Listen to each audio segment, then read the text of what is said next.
अगर आपने अपनी घर की छत पर टेरेस गार्डन बना रखा है और आप सोच रहे हैं अपने टेरेस गार्डन में ऑर्गेनिक सब्जियां कैसे ग्रो की जाएं बरसात के मौसम में, तो आज की इस वीडियो में हम आपको बताएंगे आप अपने टेरेस गार्डन में रेनी सीजन में कौन कौन सी टॉप 10 सब्जियां ग्रो कर सकते हैं।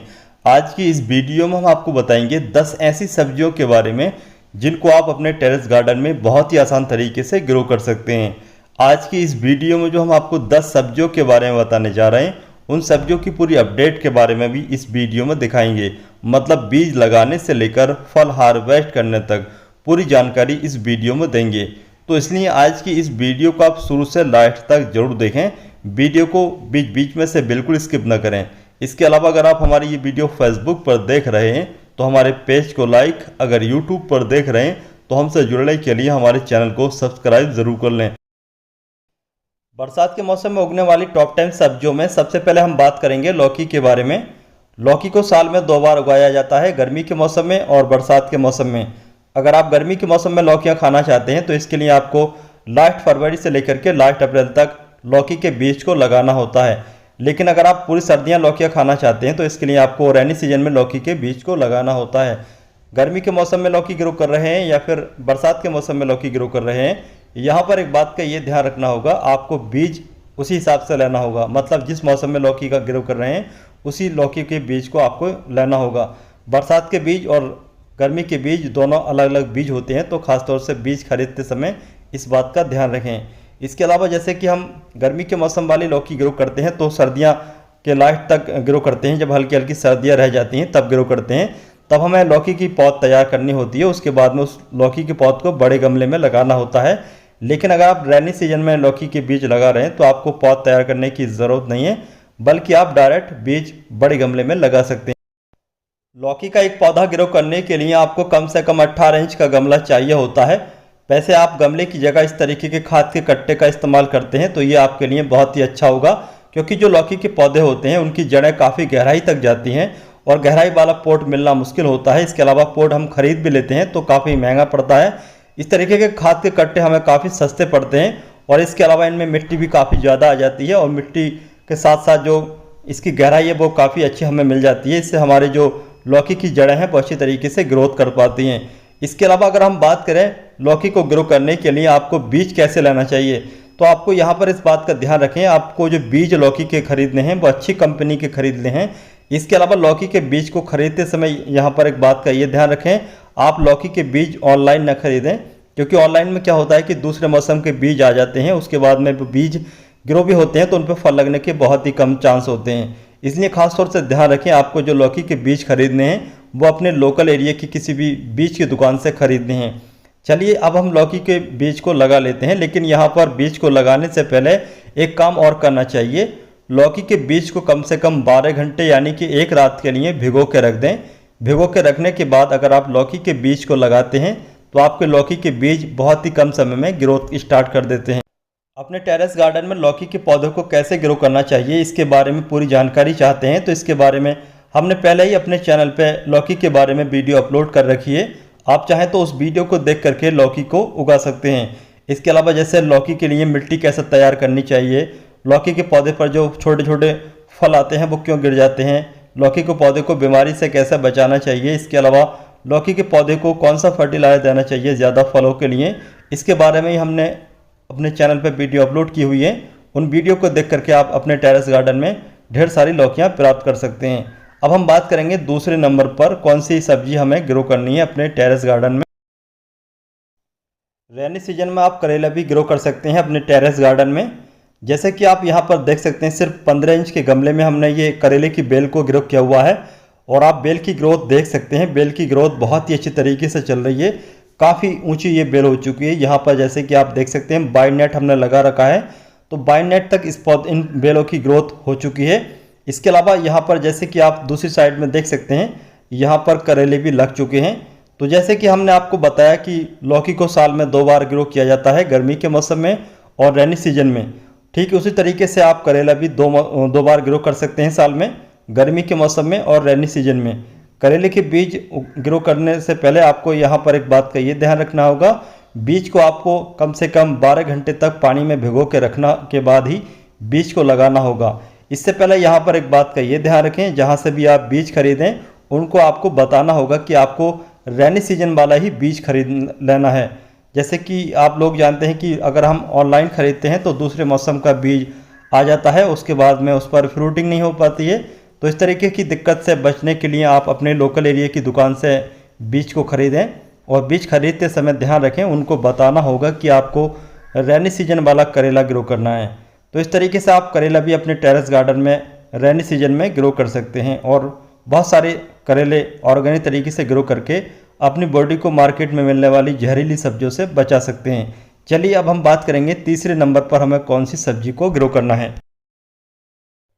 बरसात के मौसम में आप अपने टेरेस गार्डन में लौकी, करेले के अलावा खीरे को भी ग्रो कर सकते हैं ऑर्गेनिक तरीके से।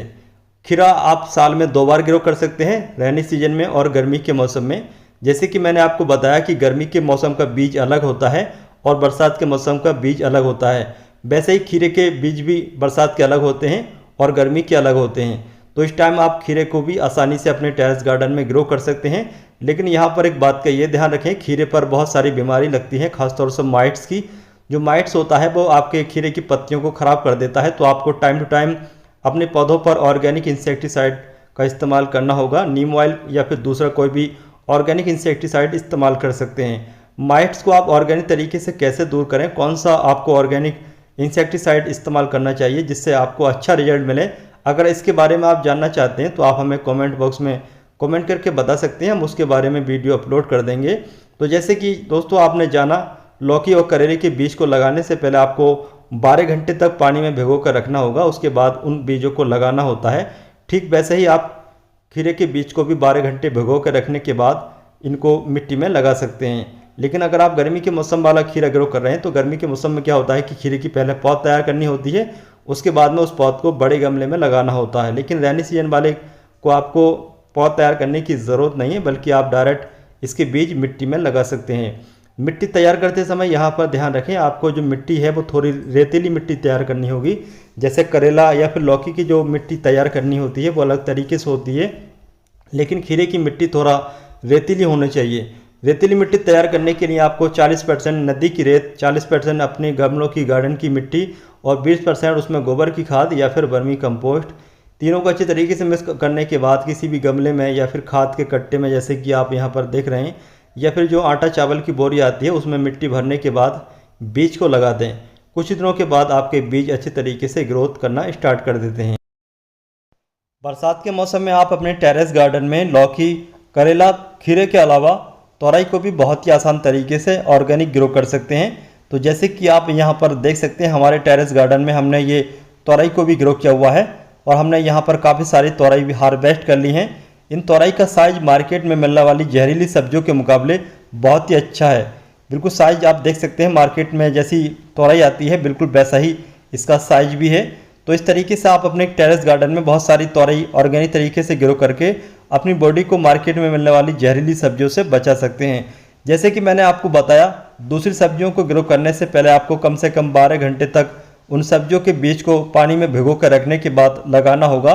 ठीक वैसे ही आपको तोरई को ग्रो करने से पहले तोरई के बीज को 12 घंटे पानी में भिगो कर रखने के बाद लगाना चाहिए। तोरई को ग्रो करने के लिए आपको कम से कम 18 इंच का इस तरीके का कोई भी गमला या फिर दूसरा कोई भी ग्रो बैग या फिर खाद के कट्टे का इस्तेमाल करना चाहिए। जो भी आप ग्रो बैग या फिर खाद का कट्टा ले रहे हैं या फिर इस तरीके का कोई भी गमला ले रहे हैं, उसके बॉटम साइड में इस तरीके से एक या फिर एक से अधिक ड्रेनेज होल ज़रूर बना लें, जिससे कि फालतू पानी आसानी से बाहर निकल जाए। जैसा कि मैंने आप लोगों को बताया, गर्मी के मौसम में उगने वाली सब्जियों के बीज अलग होते हैं और रैनी सीजन में उगने वाली सब्जियों के बीज अलग होते हैं। लेकिन तोरई के साथ ऐसा नहीं है। जो गर्मी के मौसम में तोरई के बीज आपने लगाए हैं, उन्हीं तोरई के बीज को आप रैनी सीजन में भी लगा सकते हैं। लेकिन ध्यान रखें, बीज की क्वालिटी अच्छी होना चाहिए। अच्छे बीज आपको खरीदने चाहिए जिस पर ज़्यादा फ्रूटिंग हो सके। अगर आप बेकार बीज खरीद लेंगे तो आपके जो पौधे हैं वो अच्छे तरीके से ग्रोथ भी नहीं कर पाएंगे। इसके अलावा ग्रोथ कर भी गए तो उन पर फ्रूटिंग होने के बहुत ही कम चांस होते हैं। इसके अलावा अगर आप जानना चाहते हैं कि तोरई को कैसे ग्रो करना चाहिए, पूरी अपडेट के साथ इसके बारे में जानकारी चाहते हैं, तो हमने पहले ही अपने चैनल पर तोरई के बारे में पूरी अपडेट के साथ वीडियो अपलोड की हुई है। उस वीडियो को देख करके आप रैनी सीजन में तोरई को आसानी से ग्रो कर सकते हैं अपने टेरेस गार्डन में। भिंडी को भी आप अपने टेरेस गार्डन में साल में 2 बार उगा सकते हैं, गर्मी के मौसम में और बरसात के मौसम में। अगर आप गर्मी के मौसम में भिंडियाँ ग्रो करना चाहते हैं तो भिंडी के बीज आपको लास्ट फरवरी से लेकर के लास्ट अप्रैल तक इनकी पौध तैयार करके लगाना होगा इनको बड़े गमले में। लेकिन यहाँ पर एक बात का ये ध्यान रखना जरूरी है, जिस मौसम के भी आप बीज लगा रहे हैं उस मौसम के ही बीज आपको खरीदने चाहिए। मतलब जैसे अगर आप गर्मी के मौसम की भिंडी ग्रो करना चाहते हैं तो गर्मी के मौसम वाली भिंडी के बीज जो होते हैं वो देसी भिंडी के बीज होते हैं। लेकिन अगर आप गर्मी के अलावा रैनी सीजन में भिंडियाँ ग्रो करना चाहते हैं तो रैनी सीजन में हाइब्रिड भिंडी के बीज लगाना चाहिए। बीज को लगाने से पहले जैसे कि मैंने आपको बताया, सारे जो बीज आपको लगाने हैं उनको अच्छे तरीके से कम 12 घंटे भिगो कर रखने के बाद लगाना चाहिए। इससे आपके बीज की ग्रोथ जल्दी स्टार्ट होती है। जो भी आप गर्मी के मौसम में बीज लगाएंगे भिंडी के, उन भिंडी के बीज को लगाने से पहले आपको ध्यान रखना होगा, भिंडी की पहले पौध तैयार कर लीजिए और पौध तैयार करने के बाद बड़े गमले में लगा दीजिए। इससे आपके भिंडी की पौधों पर ज़्यादा पैदावार होने के चांस होते हैं और आपका बीज मिट्टी के अंदर पड़े पड़े खराब भी नहीं होता है। यहाँ पर एक बात का ये भी ध्यान रखें, जो भी भिंडी के बीज गर्मी के मौसम वाले होते हैं वो छोटी हाइट में ही फल देना शुरू कर देते हैं, इसलिए आप उन पर बंजी कटिंग जरूर करें। बंजी कटिंग करने से क्या होगा कि आपके जो भिंडी के पौधे हैं कुछ बड़े होने के बाद में फ्रूटिंग करना शुरू करेंगे। इससे आपका पौधा भी मजबूत हो जाएगा और उस पर ज़्यादा फल आने के चांस होंगे। अगर आप भिंडी के पौधे के बारे में पूरी जानकारी चाहते हैं, पूरी अपडेट के साथ वीडियो देखना चाहते हैं तो हमने भिंडी के बारे में भी अपने चैनल पर वीडियो अपलोड की हुई है। आप उस वीडियो को देख करके घर पर अपने टेरेस गार्डन में ऑर्गेनिक तरीके से ढेर सारी भिंडियाँ ग्रो कर सकते हैं। जिस तरीके से आप कद्दू को गर्मी के मौसम में ग्रो कर सकते हैं, वैसे ही आप अपने टेरेस गार्डन में कद्दू को रेनी सीजन में भी ग्रो कर सकते हैं। और सब्जियों के मुकाबले कद्दू को ग्रो करना बहुत ही ज़्यादा आसान होता है, क्योंकि कद्दू के जो बीज होते हैं काफ़ी बड़े बीज होते हैं और काफ़ी बड़े बीज होने की वजह से बीज की ग्रोथ जल्दी स्टार्ट हो जाती है, जल्दी पौधा तैयार हो जाता है। जिस तरीके से हम गर्मी के मौसम में कद्दू को उगाते हैं इसकी पौध को तैयार करके, वैसे आपको रैनी सीजन में पौध को तैयार करने की ज़रूरत नहीं होती है, बल्कि आप इसके डायरेक्ट बीज बड़े गमले में लगा दें और बीज लगाने के कुछ दिनों के बाद आपके जो बीज की ग्रोथ है वो जल्दी स्टार्ट हो जाएगी और कुछ दिनों के बाद में आपके पौधों पर इस तरीके से काफ़ी अच्छी फ्रूटिंग होना शुरू हो जाएगी। जैसे कि मैंने आपको बताया कि रैनी सीजन वाला बीज अलग होता है और गर्मी वाला बीज अलग होता है, लेकिन कद्दू के साथ ऐसा नहीं है। जो गर्मी के मौसम में आप बीज ग्रो करेंगे वही बीज आप रैनी सीजन में भी ग्रो कर सकते हैं। बीज को ग्रो करने से पहले जैसे कि मैंने बताया दूसरी सब्जी ग्रो करते हैं तो आप उनके बीज को पानी में भिगो के रखने के बाद लगाते हैं, वैसे ही आप कद्दू के बीज को भी पानी में भिगो के रखने के बाद लगाते हैं तो आपके कद्दू के जो पौधे हैं वो जल्दी तैयार हो जाएंगे। अगर आप कद्दू के बारे में पूरी जानकारी चाहते हैं, पूरी अपडेट के साथ वीडियो देखना चाहते हैं तो हमने कद्दू के बारे में भी पूरी अपडेट के साथ अपने चैनल पर वीडियो अपलोड की हुई है। उस वीडियो को देख करके आप अपने टेरेस गार्डन में कद्दू आसानी से ग्रो कर सकते हैं। बैंगन को आप गर्मी के अलावा रैनी सीजन में भी आसानी से ग्रो कर सकते हैं। लास्ट फरवरी से लेकर के लास्ट अप्रैल तक बैंगन के बीज को लगा सकते हैं। इसके अलावा रैनी सीजन में भी बैंगन के बीज को लगाया जा सकता है। बैंगन के बीज को डायरेक्ट बड़े गमले में नहीं लगाना चाहिए, बल्कि पहले बैंगन के पौधों की पौध को तैयार करना चाहिए। जब पौध तैयार हो जाए तो उसको बड़े गमले में लगाना चाहिए। पौध को तैयार करने के लिए बैंगन के बीज को कम से कम 12 घंटे पानी में भिगो कर रखने के बाद पौध को तैयार करना चाहिए। जब आपकी पौध तैयार हो जाए तो बैंगन के पौधों को कम से कम 18 इंच के गमले में लगाना चाहिए। 18 इंच से छोटे गमले में बैंगन के पौधों को नहीं लगाना चाहिए। अगर आप छोटे गमले में बैंगन के पौधों को लगाएंगे तो आपके बैंगन के पौधों पर अच्छी फ्रूटिंग नहीं हो पाएगी। जैसे कि यहाँ पर आप देख रहे हैं, इस तरीके की अगर आप फ्रूटिंग चाहते हैं तो आपको बड़े गमले में या इस तरीके की पेंट की पुरानी बाल्टी में लगाना चाहिए। इस तरीके से आप घर पर ऑर्गेनिक बैंगन उगा करके अपनी फैमिली को मार्केट में मिलने वाली जहरीली सब्जियों से बचा सकते हैं। बरसात में आप अपने टेरेस गार्डन में भुट्टा भी ग्रो कर सकते हैं ऑर्गेनिक तरीके से। भुट्टा ग्रो करने के लिए आपको जो बीज भुट्टे के लेने हैं उनको भिगो कर रखना होगा 3 से 4 घंटे तक।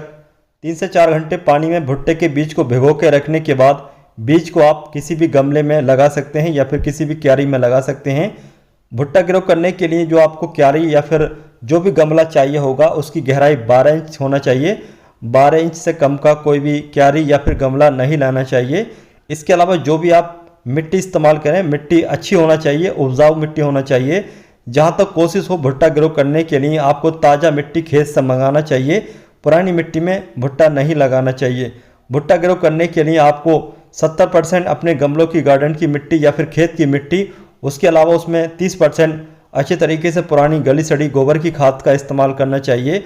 मिट्टी को गमले में या फिर इस तरीके से क्यारी में भरने के बाद अच्छे तरीके से गीला कर लीजिए। गीला करने के 2 दिन के बाद इस तरीके से हल्की हल्की मिट्टी की गुड़ाई कर लीजिए। मिट्टी की गुड़ाई करने के बाद भुट्टे के बीजों को लगा देना चाहिए। भुट्टे के बीजों को कम से कम 3 से 4 इंच की दूरी पर लगाना चाहिए और ज़्यादा से ज़्यादा 6 इंच की दूरी पर लगाना चाहिए। कुछ दिनों के बाद आपके भुट्टे के बीज इस तरीके से ग्रोथ करना स्टार्ट कर देंगे। बरसात के मौसम में आप मूली भी अपने टेरेस गार्डन में ऑर्गेनिक तरीके से ग्रो कर सकते हैं। मूली 2 तरह की होती है, एक सब्जी वाली मूली, एक सलाद वाली मूली। तो दोनों तरह की मूली को आप रेनी सीजन में आसानी से ग्रो कर सकते हैं। मूली को ग्रो करने के लिए आपको किसी गमले का इस्तेमाल नहीं करना चाहिए, बल्कि इस तरीके की बड़ी सी पॉलीथीन में मिट्टी तैयार करने के बाद मूली के बीज लगा दें। इससे आप बिल्कुल बेकार प्लास्टिक की जो थैलियाँ होती हैं जिनको हम दूसरे सामान लेकर के आते हैं, उसके बाद में इस तरीके की पॉलीथीन को फेंक देते हैं। तो इस तरीके की बहुत सारी पॉलीथीन में आप ऑर्गेनिक तरीके से ढेर सारी मूली अपने टेरेस गार्डन में ऑर्गेनिक ग्रो कर सकते हैं। अगर आप इसके बारे में वीडियो चाहते हैं तो इसके बारे में भी हमने अपने चैनल पर ऑलरेडी वीडियो अपलोड की हुई है। उस वीडियो को देख करके आप बेकार मटेरियल में इस तरीके से ऑर्गेनिक मूली घर पर ग्रो कर सकते हैं। रैनी सीजन में आप अपने टेरेस गार्डन में ऑर्गेनिक तरीके से ढेर सारी मिर्चियाँ भी ग्रो कर सकते हैं। मिर्ची ग्रो करने के लिए पहले मिर्ची के बीज को पानी में भिगो कर रखने के बाद मिर्ची की पौध को तैयार करना होता है। पौध जब तैयार हो जाती है तो उस पौध को बड़े गमले में लगाना होता है। उसके बाद पौधे अच्छी तरीके से बढ़ते रहते हैं, अच्छी तरीके से देखभाल करने से। इसके बाद कुछ दिनों के बाद आपके मिर्च के पौधे पर इस तरीके से बहुत सारी मिर्चियाँ भी लगना शुरू हो जाती हैं। लेकिन बहुत सारे लोग क्या करते हैं कि घर में जो हम खाने में किचन में मिर्ची इस्तेमाल करते हैं, उन्हीं मिर्चों से बीज निकालने के बाद मिर्ची के पौधे ग्रो कर लेते हैं। हमारे घर में किचन में जो भी मिर्चियाँ आती हैं उनसे पौधे तो ग्रो हो सकते हैं, लेकिन उन पर मिर्चियाँ बहुत ही कम लगती हैं। अगर आप चाहते हैं कि आपके मिर्च के पौधे पर बहुत सारी मिर्चियाँ लगें तो इसके लिए आपको मार्केट से अच्छे बीज खरीदने चाहिए, उन्हीं बीज को ग्रो करना चाहिए। तो अगर आप मार्केट से बीज खरीदने के बाद मिर्ची ग्रो करेंगे तो आपके मिर्च के पौधे पर ज़्यादा मिर्चियाँ लगने के चांस होते हैं। मिर्च के पौधों को कैसे ग्रो करना चाहिए, कौन सा फर्टिलाइजर देना चाहिए, बीमारी से कैसे बचाना चाहिए, क्या क्या देखभाल करना चाहिए, इसके बारे में मैंने अपने चैनल पर पूरी अपडेट के साथ वीडियो अपलोड की हुई है। आप उस वीडियो को देख करके घर पर आसानी से मिर्ची ग्रो कर सकते हैं। बरसात के मौसम में आप अपने टेरेस गार्डन में ऑर्गेनिक तरीके से ढेर सारी अदरक भी ग्रो कर सकते हैं। अदरक को ग्रो करने के लिए आपको अदरक की ही ज़रूरत पड़ती है। ध्यान रखें, आपको अदरक को ग्रो करने के लिए नई अदरक का इस्तेमाल नहीं करना है, बल्कि कुछ पुरानी अदरक का इस्तेमाल करना है। आप मार्केट जाइए और मार्केट जा कर के अदरक के बीज खरीद लाइए। अदरक के बीज मतलब जो पुरानी अदरक होती है उसको खरीद लाइए। अदरक को खरीदते समय ध्यान रखें उसमें थोड़ा स्पार्टिंग शुरू होना चाहिए, मतलब अदरक की छोटी छोटी आँखें निकली होना चाहिए। आँखें निकली होंगी तो उसकी जो ग्रोथ है वो जल्दी स्टार्ट होगी। पहले आप उसको कोकोपीट में हल्की ग्रोथ स्टार्ट करा लीजिए। हल्की ग्रोथ स्टार्ट कराने के बाद उसको मिट्टी में लगा दीजिए। इस तरीके से आप अपने घर पर टेरेस गार्डन में ढेर सारी अदरक प्राप्त कर सकते हैं, वो भी ऑर्गेनिक तरीके से। अगर आप चाहते हैं अदरक के बारे में अपडेट के साथ वीडियो आए तो इसके बारे में आप हमें कमेंट बॉक्स में कमेंट करके ज़रूर बताइए। हम पूरी अपडेट के साथ अदरक की वीडियो अपलोड कर देंगे। इसके अलावा रैनी सीजन में कौन कौन से पौधों की कटिंग को आसानी से लगाया जा सकता है, इसके बारे में अगर आप चाहते हैं वीडियो अपलोड की जाए तो इसके बारे में भी आप हमें कमेंट बॉक्स में कमेंट करके ज़रूर बताइए। तो दोस्तों, आज की इस वीडियो की ये जानकारी, ये टॉप 10 सब्जियां जिनको आप रैनी सीजन में लगा सकते हैं, आज की इस वीडियो की ये जानकारी आपको कैसी लगी, इसके बारे में आप हमें कमेंट बॉक्स में कमेंट करके ज़रूर बताइए। अगर आपको आज की इस वीडियो की ये जानकारी पसंद आती है तो इस वीडियो को अपने दोस्तों या फिर रिश्तेदारों के साथ शेयर करने के साथ वीडियो को लाइक ज़रूर कर दें। तो चलिए दोस्तों, चलते हैं, फिर मिलते हैं अगली वीडियो में।